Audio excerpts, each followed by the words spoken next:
ನಮಸ್ತೆ. ನಮಸ್ತೆ. ನಿಮ್ಮ ಹೆಸರಮ್ಮ? ನನ್ನ ಹೆಸರು ಸಾವಿತ್ರಮ್ಮ. ಏಜ್ ಎಷ್ಟು? ನನಗೆ 47. ಓಕೆ. ಎಲ್ಲಿಂದ ಬಂದಿದ್ದು? ನಾವು ಆರ್ ಆರ್ ನಗರದಿಂದ ಬಂದಿದ್ದೀವಿ. ಓಕೆ. ಏನು ಪ್ರಾಬ್ಲಮ್ ಆಗಿತ್ತು? ನನಗೆ ಹೊಟ್ಟೆ ನೋವು ಬರ್ತಿತ್ತು. ನನಗೆ ಕ್ಯಾನ್ಸರ್ ಇತ್ತು. ಅದರಿಂದ ನೋವು ಅದೇ ಅಂತ ತೋರಿಸ್ಕೊತಿದ್ದೆ. ಟ್ರೀಟ್ಮೆಂಟ್ ತಗೊಂಡ್ರೆ ಕಮ್ಮಿ ಆಗಿರಲಿಲ್ಲ. ಆಮೇಲೆ ಸೊಂಟ ನೋವು ಬರ್ತಿತ್ತು ತುಂಬ. ಆವಾಗ ಎಲ್ಲೋ ಒಂದು ಕಡೆ ತೋರಿಸ್ದಾಗ ಸರ್ಜರಿ ಮಾಡಿದ್ರು. ಸರ್ಜರಿ ಮಾಡಿದರೆ ನನಗೆ ಕಮ್ಮಿ ಆಗಿಲ್ಲ. ಅದು ತಿರ್ಗಾ 3 ತಿಂಗಳಾಯಿತು ಸರ್ಜರಿ ಮಾಡಿ. ತಿರ್ಗಾ ಪುನಃ ಹೊಟ್ಟೆ ನೋವು ಬರ್ತಿತ್ತು. ಹೋಗಿ ತೋರಿಸಿದ್ರೆ ಆವಾಗ ಕಲ್ಲು ಹೋಗಿಲ್ಲ, 2 ಕಡೆಯೂ ಸ್ಟೋನ್ ಅವೆ ಅಂತ ಹೇಳಿದ್ರು. ಆವಾಗ ಬಂದು ಅಲ್ಲೇ ಅದೇ ಹಾಸ್ಪಿಟ್ಲಲ್ಲಿ ನನಗೊಬ್ರು ಪರಿಚಯ ಅವರೇ, ಸರ್ಜರಿ ಇಲ್ದೇ ಸೂಟ್ ಮಾಡ್ತಾರೆ ಹೋಗಿ ಅಂತ ಹೇಳಿ ಕಳಿಸ್ಕೊಟ್ರು. ಇಲ್ಲಿಗೆ ಬಂದ್ವಿ, ಸೂಟ್ ಮಾಡಿದ್ರು. ನನಗೆ ಹೊಟ್ಟೆ ನೋವೆಲ್ಲ ಕಮ್ಮಿ ಆಯಿತು. ಅದೆಲ್ಲ ಸ್ಟೋನ್ ಎಲ್ಲ ಬಂತು ಈಚೆಗೆ. ಪರವಾಗಿಲ್ಲ, ಇವಾಗ ಆರಾಮಾಗಿದ್ದೀನಿ. ಎಷ್ಟೊತ್ತಾಯಿತು ಇಲ್ಲಿ ಟ್ರೀಟ್ಮೆಂಟ್ ಮಾಡೋಕ್ಕೆ? ನನಗೆ ಅಂದರೆ ಒಂದೂವರೆ ವರ್ಷದವಿಂದನೂ ಹೊಟ್ಟೆ ನೋವು ಬರ್ತಲೇ ಇತ್ತು. ನನಗೆ ಕ್ಯಾನ್ಸರ್ಗೂ ಬರ್ತಿತ್ತಲ್ಲ, ಅದೇ ಅಂದ್ಕೊಂಡೆ ಸುಮ್ಮನೆ ಇದ್ವಿ. ಆಮೇಲೆ ಹೋಗಿ ಸ್ಕ್ಯಾನ್ ಮಾಡಿಸಿದಾಗ ಸ್ಟೋನ್ ಅವೇ ಅಂತ ಹೇಳಿದ್ರು. ಅದು ದಪ್ಪ ಅದೇ ಬಂದು ಪೈಪಲ್ಲಿ ಕುತ್ಕೊಂಬಿಟ್ಟದೆ, ಆಪ್ರೇಷನ್ ಮಾಡಲೇ ಸರ್ಜರಿ ಮಾಡೇಬೇಕಂದ್ರು. ಆವಾಗ ಹೋಗಿ ಸರ್ಜರಿ ಮಾಡಿಸಿ ತಿರ್ಗಾ ಪುನಃ 3 ತಿಂಗಳಿಗೆ ಅದೇ ಥರನೇ ಬಂತು, 2 ಕಡೆನೂ ಬಂತು.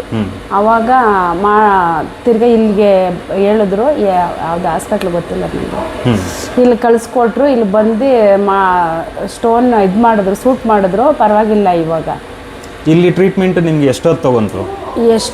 ಅಂದರೆ ಎಷ್ಟೊತ್ತು? ಒಂದು 40 ನಿಮಿಷ? ಅಂದರೆ 40 ನಿಮಿಷ 50 ನಿಮಿಷದ ಒಳಗಡೆನೆ ಮಾಡಿದ್ರು. 2 ಸಲ ಮಾಡಿದ್ರು. ಒಂದು ಕಡೆ 3 ಇತ್ತು, ಒಂದು ಕಡೆ 2 ಇತ್ತು. 2 ಸತಿ ಮಾಡಿದ್ದು ಆ ಟ್ರೀಟ್ಮೆಂಟ್ಗೆ ಹೋಗ್ಬಿಟ್ಟದ್ದೆ. ನಿಮಗೆ ಆ ಕಲ್ಲು ಬಂದಿರೋದೆಲ್ಲ ಹೇಗೆ ಗೊತ್ತಾಯ್ತು? ಅದು ಜಾಲರಿ ಕೊಟ್ಟಿದ್ರು, ಅದು ಡಬ್ಬಿ ಕೊಟ್ಟಿದ್ರು. ಅದೆಲ್ಲ ಸೋಸಿ ಡಬ್ಬಿಗೆ ಹಾಕೊಂಡು ಇಟ್ಕೊಂಡಿದ್ದೆ. ತಗೊಬಂದು ತೋರಿಸ್ದೆ. ಅದೆಲ್ಲ ಕ್ಲಿಯರ್. ತಿರ್ಗಾ ಲಾಸ್ಟಲ್ಲಿ ಒಂದ್ಸಲ ಸ್ಕ್ಯಾನ್ ಮಾಡ್ತೀವಿ ಅಂತೇಳಿ ಮಾಡಿದ್ರು. ಇಲ್ಲ ನಾರ್ಮಲ್ ಆಗಿದೆ, ಸ್ವಲ್ಪ ಕಿಡ್ನಿ ಊತ ಅದೇ ಅಂತ ಹೇಳಿದ್ರು. ಈಗ ಅದೆಲ್ಲ ಹೋದ್ಮೇಲೆ ನಾರ್ಮಲ್ ಆಗಿದೆ, ಏನಿಲ್ಲ ಅಂತ ಹೇಳಿದ್ರು ಡಾಕ್ಟ್ರ್. ಇವಾಗ ಹೇಗಿದೆ? ನೋವು ಇದೆಯಾ? ಏನು ನೋವಿಗೇನಿಲ್ಲ, ಆರಾಮಾಗಿದ್ದೀನಿ ಸರ್. ಓಕೆ. ನಿಮಗೆ ಇವಾಗ ಟ್ರೀಟ್ಮೆಂಟ್ ಆದಮೇಲೆ ಎಲ್ಲ ನಾರ್ಮಲ್ ಆಗಿದೆ? ಸ್ಟೋನ್ ಟ್ರೀಟ್ಮೆಂಟ್ ಆದಮೇಲೆ ಸ್ಟೋನ್ ಎಲ್ಲ ಬಂದಮೇಲೆ ಏನು ಪ್ರಾಬ್ಲಮ್ ಇಲ್ಲ, ಆರಾಮಾಗಿದ್ದೀನಿ ಇವಾಗ. ಓಕೆ. ಅಂದರೆ ಈಗ ಇಲ್ಲಿ ನಮ್ಮ MCHದು ಸ್ಟಾಫ್ದಾಗಲಿ ಇಲ್ಲಾಂತ ಟ್ರೀಟ್ಮೆಂಟ್ದಾಗಲಿ ಇಲ್ಲ, ಚೆನ್ನಾಗಿ ನೋಡಿದ್ರು, ಚೆನ್ನಾಗಿ ಮಾಡ್ತಾರೆ. ನಿಮಗೂ ಏನಾರ ಆ ಥರ ಪ್ರಾಬ್ಲಮ್ ಇದ್ದರೆ ಬಂದು ತೋರಿಸ್ಕೋಬೋದು. ಚೆನ್ನಾಗಿ ಮಾಡ್ತಾರೆ, ನೋಡ್ತಾರೆ. ಸಾರ್ಗಳೆಲ್ಲ ತುಂಬ ಒಳ್ಳೆಯವರು. ಸರಿ, ಚೆನ್ನಾಗಿ. Okay, thank you.